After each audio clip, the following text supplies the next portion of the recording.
welcome back to the Life of Valerie Allison. I'm Valerie. Okay, so for today's video, we're just kind of we are just kind of going to jump into this video.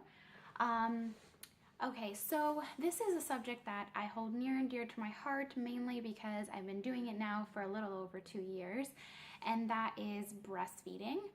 Specifically, what I wanted to talk about in this video is extended breastfeeding.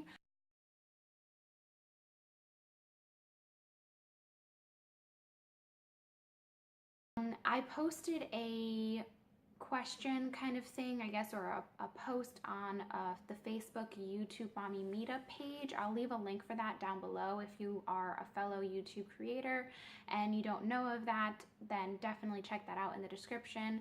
If you're not a creator, doesn't matter. But so I had posted if there was anyone that had any questions on extended breastfeeding, and I received quite a few actually. I was very surprised. So I'm just gonna start with the questions right away. So the first question that I have here, Daily Caney actually had 2 questions. The first question was, how do you deal with nursing aversions? So for those that don't know, nursing aversion, or they also call it something else, breastfeeding, what do they call it? Discouraged breastfeeding? No, I don't remember. But anyway, nursing aversion is basically when you pretty much start to feel like you do not want to nurse anymore, you don't want to breastfeed. And for me anyway, I don't know if this is everyone, and I have read other people's accounts on this and they felt the same way, is that you pretty much feel like you just want your baby off of you. You just feel almost like you have creepy crawlies under your skin, like it just almost like grosses you out in a way, I guess you could say. I don't know if gross you out in a way is the right way to say it, but just makes you feel like, oh my gosh, like just get this baby off of me, like you've just had enough, it just doesn't feel good anymore. So I didn't start getting nursing aversions until I would say probably around the time when I was getting my period back. So I got a period back 14 months after my son was born. So he was 14 months when I got my period back, which was very nice. But with that came, I think, a bunch of other hormones and things, and it caused me to start feeling that nursing aversion where I just wanted him off. So I dealt with it by doing some research and by looking online on, have other people felt that way? How do they deal with it, and that kind of thing. So there was some good advice, which was to kind of, in your mind, pretty much just cope with it yourself. So what I would do is kind of like talk myself through it. Obviously, while my son was nursing, I wouldn't be talking out loud necessarily, but I would be talking myself through it in my head, thinking about other things, putting myself in my mind in another situation to just get through that moment that I was feeling, because that's really what it was. It was the moment. Most of the time for me, it was at night. I don't know what it was about nighttime nursing that caused the breastfeeding aversion, but it was for a very small window of time, on and off, and then that was it. I can't really say I've had that even since. So I would say it probably lasted about 2 or 3 months, on and off again. It wasn't all the time or consistent. It was just like on and off here and there. And then it just stopped. I haven't really dealt with nursing aversion anymore. The only time that I deal with something similar to that is when I'm really, really tired. And even then, it's not even to that extent. It's like very minimal. It's more like frustration. I wouldn't even call it nursing aversion at that point.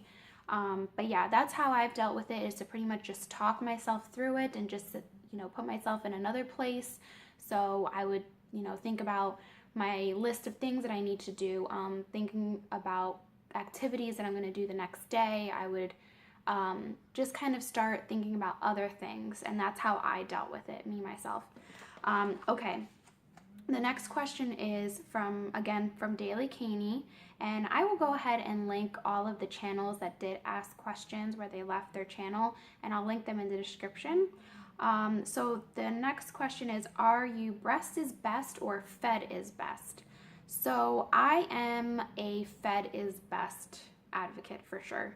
I feel like maybe I was a breast is best before I had my son, But once I went through the struggles of breastfeeding and really saw how hard it was to breastfeed, I changed my mind completely, and I definitely felt like fed is best. I supplemented for the first 3 months fully, between, you know, like with formula. And then I would say even a little after that. So like between 3 and 6, it was like on and off here and there. I also used some formula. So for me, fed is best. I love breastfeeding. I think it's very important. I think it's good for babies, but if you can't do it, for whatever reason, then for me, fed is definitely best. I wholeheartedly believe that. So, okay. Then the next question that I have here, I actually have a few questions from Tiffany. I don't have her channel here, but her name is Tiffany. Her first question is, what is your biggest advice for people that are thinking of weaning? Okay, so I have not weaned yet at 2 years and 2 months. We haven't weaned yet.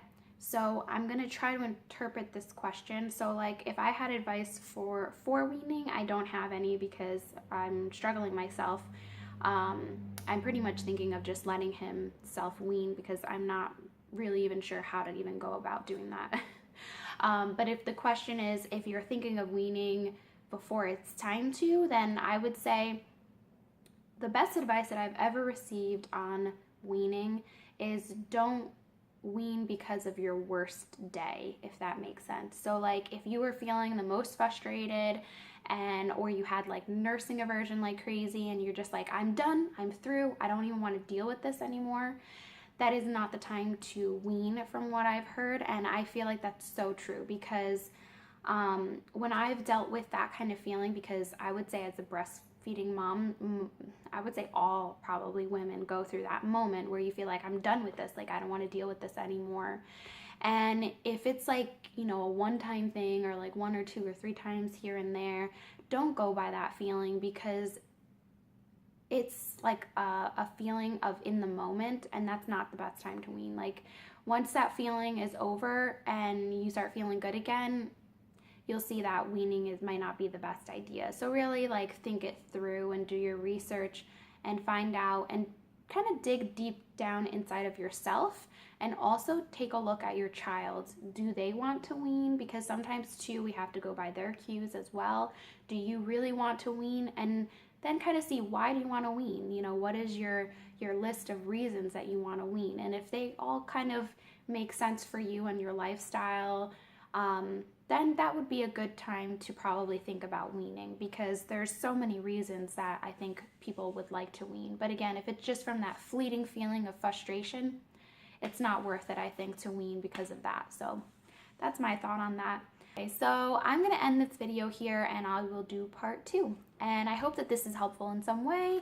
And again, don't forget to subscribe down below and give this video a thumbs up. Bye guys!